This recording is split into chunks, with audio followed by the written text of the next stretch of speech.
박종수는 은퇴한 지 정확히 2년이 지나 있었다. 그가 몸담았던 회사 건물 앞을 스쳐 지나갈 때면 유리창에 비친 자신의 모습이 낯설었다. 어제까지는 여전히 누군가가 자신을 불러 세울 것 같았고, 오늘도 아침 햇살이 베란다를 넘어 방 안을 비추면 시계가 출근 시간을 알리는 착각을 주었다. 그러나 알람을 끄고도 갈 곳이 없다는 사실이 되새겨질 때마다 종수는 가슴 안쪽에서 오래 묵은 먼지가 일어나는 듯한 공허를 느꼈다. 그는 TV 리모컨을 쥐고 채널을 돌리다가 소리를 줄이고 다시 껐다. 다시 켰다가 또 끄는 작은 행동 사이로 시간은 물처럼 흘렀고 흘러간 시간은 다시 돌아오지 않았다. 아내 김영희는 여전히 부지런했고 손주가 오는 주말이면 반찬을 새로 만들고 이불을 털었다. 그가 보기에 그녀는 흔들리지 않는 사람처럼 보였는데 그 견고함이 때로는 자신의 쓸모없음을 더 선명하게 비추는 거울 같았다. 그는 오전이면 동네를 천천히 걸었다. 공원 벤치에 앉아 체조하는 노인들을 보다가 혼자 벤치에 앉아 햇볕에 손등을 내밀었다. 햇볕은 따뜻했고 손등에는 주름이 많았다. 그 주름을 따라가다 보면 일하고 사랑하고 화해하고 다시 일을 하던 세월들이 얇은 책갈피처럼 겹겹이 접혀 있었다. 어느 날 발길이 멈춘 곳은 동네의 작은 도서관이었다. 유리문 안쪽에서 종이를 넘기는 소리, 키보드를 두드리는 소리가 낮고 맑게 섞여 나왔다. 그는 안으로 들어가 안내 데스크 앞에 서서 강좌 안내 전단을 훑어보았다. 컴퓨터 기초, 스마트폰 사진 편집, 전자우편 보내기. 전자우편이라는 말이 괜히 멋져 보여 전단지를 들어 올렸을 때 누군가가 다정한 목소리로 물었다. 어르신, 강좌 등록 도와드릴까요? 그녀의 이름은 이서연이었다. 30을 깐 넘긴 듯 보였고 웃을 때마다 왼쪽 볼에 보조개가 작게 패였다. 서연은 종수의 이름을 다시 한번 또박또박 불러주었고 그 단순한 호명은 오래전 회의실에서 들었던 박 부장님이라는 호칭과는 다른 빛을 띠었다. 수업 첫날 그는 마우스를 천천히 움직이는 손을 부끄럽게 숨기고 싶었지만 서연은 손목 각도를 살짝 바로잡아 주었다. 처음엔 다 그러세요. 그때 스친 손길은 무례하지 않았고 오히려 자신이 여전히 배울 수 있는 사람이라는 확신을 한 점 놓아주었다. 수업이 끝나면 도서관 앞 카페의 바깥자리에 앉아 따뜻한 차를 마셨다. 서연은 부모와 멀어진 사정, 급히 올렸던 결혼과 급히 끝난 이별, 계약직 자리에서 매번 이름표를 새로 달아야 하는 피로에 대해 조심스레 이야기했다. 그는 묵묵히 들었다. 상대의 말을 끝까지 들어주는 태도는 젊은 시절 그가 잘했다는 몇 안 되는 장점이었고 지금도 어색하지 않게 꺼내 쓸 수 있는 품성이었다. 어느새 그는 하루의 어느 시간대를 서영과 공유하는 게 당연하다고 믿게 되었고 그 믿음은 천천히 그러나 확실하게 선을 흐릿하게 만들었다. 처음 손을 잡았을 때 그는 자신의 심장이 아직도 달릴 수 있다는 사실에 놀랐다. 그 놀라움이 곧 과신이 되기까지는 그리 오랜 시간이 필요하지 않았다. 그는 자신을 합리화했다. 그냥 위로다. 잠깐 바람 같은 거다. 누구도 다치지 않게 끝낼 수 있다. 그러나 위로와 바람은 이름이 비슷할 뿐 전혀 다른 것이었고 끝낼 수 있으리라는 믿음은 시작을 더 빠르게 밀어붙였다. 작은 선물, 더 잦아진 메시지, 더 길어진 저녁. 모든 것은 조심스럽게 그러나 꾸준히 축적되어 버렸다. 어느 저녁 영희가 싱크대 앞에서 물을 내리고 있을 때 휴대폰이 울렸다. 화면에는 또렷한 문장이 떠 있었다. 오늘도 기다릴게요. 당신이 오셔야 제 하루가 빛나요. 영희는 컵을 내려놓으며 화면을 다시 확인했다. 그녀는 천천히 그러나 단호하게 거실로 나와 휴대폰을 들이밀었다. 여보, 이게 뭐야? 물음표 뒤에는 여러 해의 신뢰와 생활, 웃음과 고생이 한꺼번에 달려 있었다. 그는 말을 더듬었고 설명하려 했지만 말은 자꾸만 자신을 배신했다. 그날 밤 거실은 전쟁터였다. 의자 다리가 끌리는 소리, 문이 닫히는 소리, 억눌려 있던 울음이 터지는 소리. 자녀들이 불려왔고 딸은 울며 말했다. 엄마가 평생을 어떻게 살았는데요? 아들은 입술을 깨물며 말했다. 아버지, 당장 나가세요. 그는 아무 말도 하지 못했다. 말할 자격이 없다는 생각이 입을 봉했다. 그는 그날 밤 집을 나왔다. 들고 나온 것은 가벼운 가방 하나와 주머니에 구겨 넣은 지갑뿐이었다. 고시원의 좁은 방은 낯설었고 낯설다는 감각조차 곧 사치처럼 느껴졌다. 벽지는 곳곳이 벗겨졌고 형광등은 미세하게 깜빡였다. 창문은 작아서 새벽 공기가 들어오면 방은 금세 차가워졌다. 그는 침대에 누워 천장을 오래 바라보았다. 젊음을 되찾았다고 믿었던 감정은 실은 막다른 골목의 환한 착시였다는 사실이 서서히 드러났다.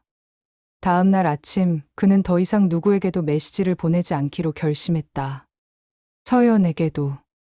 서연은 먼저 연락을 끊지 않았다. 대신 만나서 말했다. 아저씨, 우리 그만해요. 저는 그동안 외로워서 아저씨는 공허해서 이 길로 들어왔잖아요. 그런데 이 길은 누군가의 집을 무너뜨리네요. 그녀의 말은 옳았고 옳기에 잔인했다. 종수는 고개를 끄덕였다. 서로의 손등을 마지막으로 잡고 놓았다. 그들이 놓은 것은 손등만이 아니었다. 돌아갈 곳, 다시 시작할 수 있으리라는 안일한 믿음. 스스로를 괜찮은 사람이라고 여기는 오래된 자존도 함께 놓였다. 그는 고시원 방에서 며칠을 보냈다. 밥맛이 없었고 잠이 들면 새벽에 깨었고 깨어있으면 자꾸만 지난 장면으로 걸어 들어갔다. 영희가 절약해 모은 여행 적금을 깨지 않고 버텼던 이야기, 장마철이면 문풍지를 다시 붙이던 손놀림 명절. 새벽에 가장 먼저 일어나 전을 붙이던 땀방울. 그 장면들은 모두 조용하고 치열한 사랑의 다른 이름이었는데 그는 그 사랑 위를 동전처럼 미끄러져 지나오기만 했다. 술을 샀지만 술은 위로가 되지 않았다. 오히려 정신을 흐리게 했고 흐려진 정신 속에서 후회는 더 선명해졌다. 어느 오후 그는 시장 골목에서 손주를 마주쳤다. 아이는 순간 멈춰 섰다가 두 팔을 흔들며 다가왔다. 할아버지, 우리 집에 왜 안 와요? 그 질문은 꾸중도 원망도 아니었지만 어떤 꾸짖음보다 또렷했다. 그는 아이의 머리를 쓰다듬으며 대답 대신 미안하다고만 했다. 아이는 덧붙였다. 할머니가 요즘 말이 없어요. 그 말이 종수의 가슴을 오래 두드렸다. 그날 밤 그는 작은 책상 앞에 앉아 편지를 썼다. 첫 문장을 쓰는데 한참이 걸렸다. 여보, 그렇게 아내를 불러놓고 그는 오래 울었다. 종이가 젖어 글씨가 번져도 그는 다시 썼다. 나는 잘못했다. 나약했고 어리석었다. 변명하지 않겠다. 다만 남은 날을 당신과 가족을 위해 쓰고 싶다. 허락한다면 문 앞에 서서라도 기다리겠다. 편지를 들고 집 앞에 섰을 때 겨울이 끝나가고 있었다. 초인종을 누르려는 손이 여러 번 멈칫했다. 문이 열리자 영희가 서 있었다. 그녀의 얼굴에는 분노와 피로가 동시에 희미하게 남아 있었고 그 위로 잘 자란 책임감이 얇은 막처럼 덮여 있었다. 그는 편지를 내밀었다. 미안하다. 그것밖에 말하지 못했다. 영희는 편지를 받아들고 말없이 문을 닫았다. 그는 문 앞에서 한참을 서 있었다. 바람이 불었고 바람이 잦아들었다. 시간이 흘렀다. 그날 이후 그는 매일 저녁 같은 시간에 집 앞을 찾았다. 가끔 현관문이 열리면 안에서 불빛과 냄새가 함께 흘러나왔다. 볶음간장 냄새, 갓 지은 밥 냄새, 비닐봉지를 정리하는 소리. 그는 그 모든 익숙한 것들을 멀찍이 서서 맡고 들었다. 눈이 오는 날에는 눈을 맞았고 비가 오는 날에는 우산 없이 서 있었다. 어떤 날에는 경비원이 다가와 말했다. 이러시면 곤란합니다. 그는 고개를 숙이며 대답했다. 곧 가겠습니다. 가끔 지나가던 이웃이 알아보고 눈을 피했다.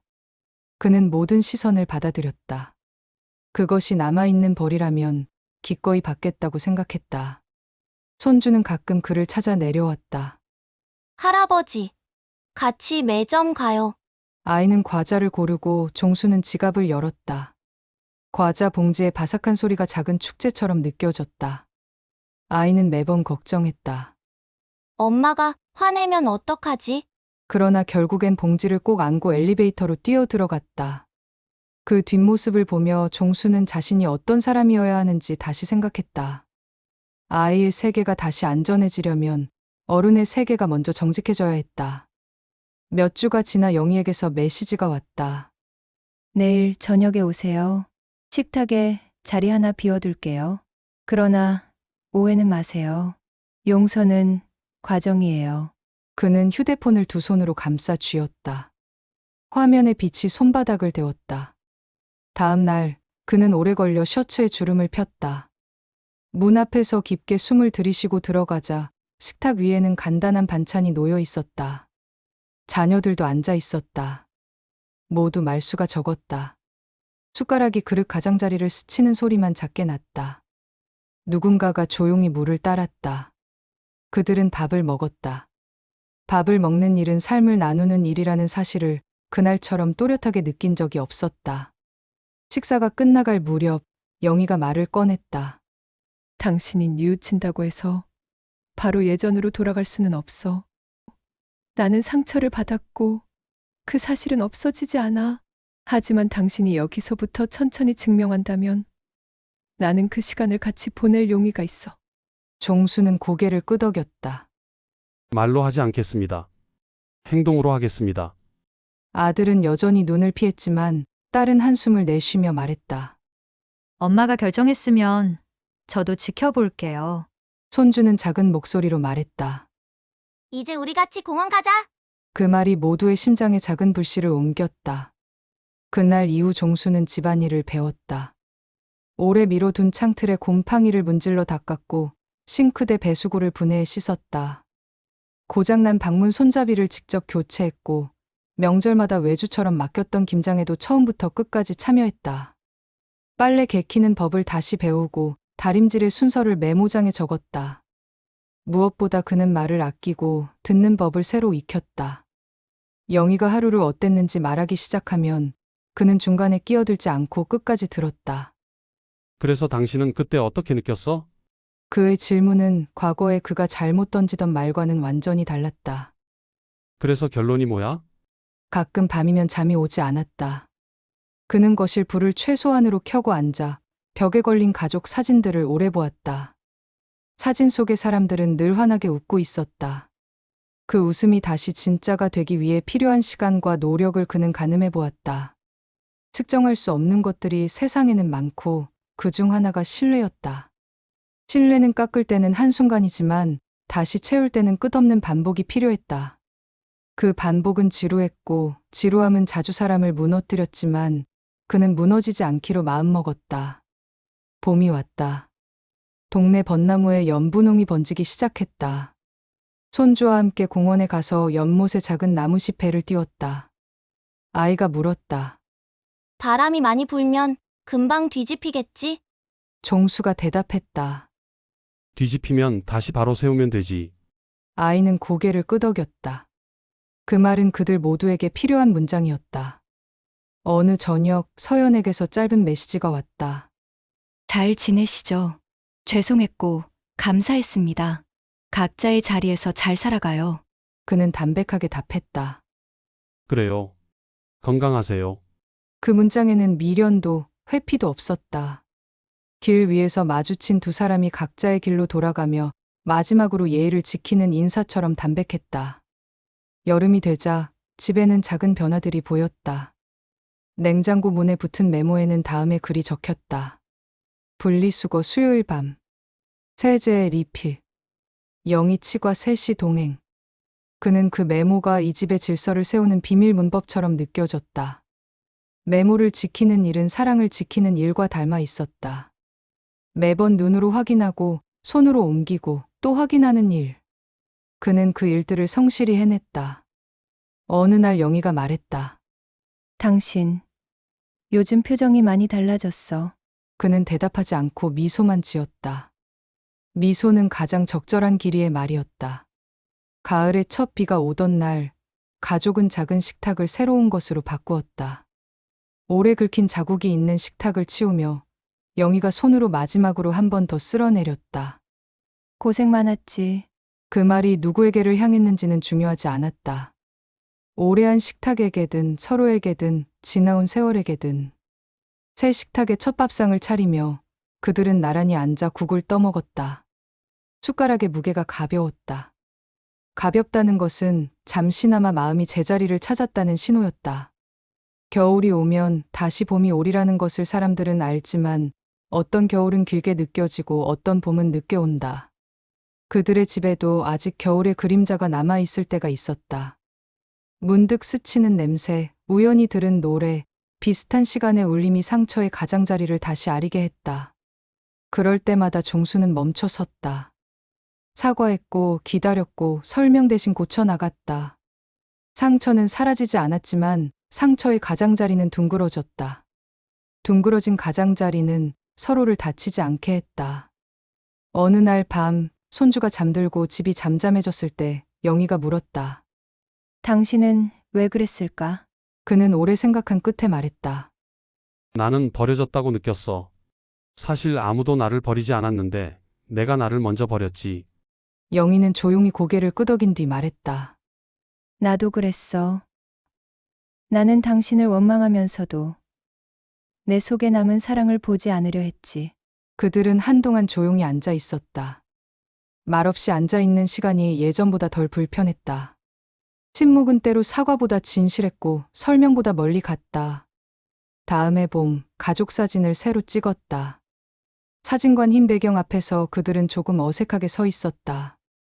사진사가 말했다. 조금만 더 가까이. 그 말에 맞춰 서로 한 뼘씩 다가섰다. 셔터가 눌리는 순간 그는 마음속으로 말했다. 내가 찾던 건 젊음이 아니라 함께 버틸 얼굴들이었다. 플래시가 터졌고 하얀 빛이 잠시 눈앞을 지웠다가 물러났다. 빛이 물러난 자리에는 오래 참고 오래 돌봐 얻어낸 표정들이 남았다. 그날 밤 그는 불을 끄고 누웠다가 다시 일어났다. 부엌으로 나가 물을 한 잔 마시고 창밖을 보았다. 먼 데서 바람 소리가 들려왔다. 그는 혼잣말처럼 작게 말했다. 돌아와서 다행이다. 그러고 나서 조용히, 아주 조용히 웃었다. 그 웃음은 누구를 향한 것도 아니었지만 동시에 모두를 향하고 있었다. 자신에게, 아내에게, 아이들에게, 손주에게, 그리고 아직 오지 않은 시간에게. 그는 이제 안다. 믿음은 하루에 한 번, 아니 하루에도 몇 번씩 다시 쌓아야 하는 것임을. 그 반복 속에서 사람은 비로소 사람이 된다는 것을. 그는 내일도 분리수거를 하고 다음 주 치과 동행 메모를 확인하고 다림질 순서를 다시 익힐 것이다. 그런 사소한 다짐들이 모여 집을 지키는 벽이 된다는 사실을 그는 천천히 그러나 확실히 배웠다. 그의 마음은 여전히 완벽하지 않았다. 그러나 불완전함을 인정하는 마음은 완벽을 가장한 거짓보다 훨씬 단단했다. 그는 고개를 들어 어둠을 한 번 더 확인하고 방으로 돌아와 이불을 당겨 어깨까지 덮었다. 숨이 고르게 들고 났다.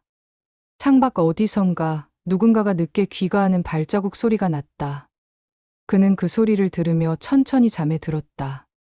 잠들기 직전 마지막 생각은 간단했다. 내가 있어야 할 자리는 여기다. 그리고 그 생각은 꿈으로 이어졌다. 꿈에서 그는 오래된 공원 벤치를 닦고 있었다. 벤치는 햇빛을 받아 반짝였고 그 위에 누군가가 앉았다. 그는 자리를 조금 옆으로 내주며 말했다. 앉으세요. 자리는 넉넉합니다. 그리고 정말로 자리는 넉넉했다. 몇 달 후 그는 도서관 앞을 다시 지났다. 유리문 안쪽에는 새 강좌 일정이 붙어 있었고 이름 모를 젊은 봉사자가 노인에게 스마트폰 확대 기능을 설명하고 있었다. 그는 문 너머로 잠시 미소 지었다. 자신이 한때 그 자리에 있었음을, 그리고 이제는 다른 자리를 택했음을 떠올렸다. 돌아서려다 한 아이가 달려와 그의 손을 잡았다. 손주는 숨을 헐떡이며 말했다. 할아버지, 오늘은 내가 읽어줄게요. 아이는 가방에서 그림책을 꺼내고 벤치에 앉아 또박또박 글자를 읽었다. 몇 번이나 더듬거렸지만 아이는 포기하지 않았다. 종수는 그 곁에서 조용히 페이지를 넘겼다. 바람이 책장 사이로 스며들어 종이가 살짝 떨렸다. 그는 그 떨림마저도 사랑스러웠다. 집으로 돌아오자 영희가 새로 산 작은 화병에 동백 한 송이를 꽂아두었다.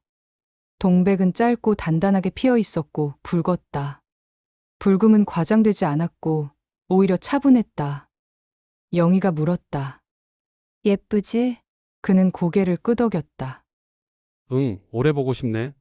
그 말 뒤에 그는 조심스럽게 덧붙였다. 당신이 좋다는 걸 나는 이제 매일 말할 거야. 영희는 대답하지 않았지만 식탁 가장자리를 쓰다듬는 손끝이 잠시 멈추었다가 다시 움직였다. 그 작은 멈춤이 충분했다. 서로가 서로를 알아듣는 시간은 보통 그렇게 조용히 지나간다. 밤에는 비가 내렸다. 지붕을 두드리는 소리가 규칙적으로 이어졌다. 그는 서랍에서 예전 편지들을 꺼내 다시 읽었다. 번진 글씨, 다짐, 사과, 부탁, 그리고 간절함. 종이는 구겨졌지만 단어들은 여전히 제자리에 있었다. 그는 스탠드를 끄고 창문을 열었다. 공기가 서늘하게 들어왔다. 멀리 도로 위를 달리는 차들의 불빛이 젖은 아스팔트에 번졌다. 그 빛이 마치 누군가의 마음처럼 한동안 일렁이다 자리를 잡았다. 그는 마음속으로 중얼거렸다. 내일도 묵묵히. 그리고 그 말은 주문처럼 조용히 내려앉아 그 어깨와 손과 발끝까지 스며들었다.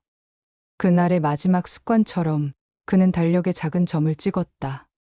잘 버텼다라는 의미의 점.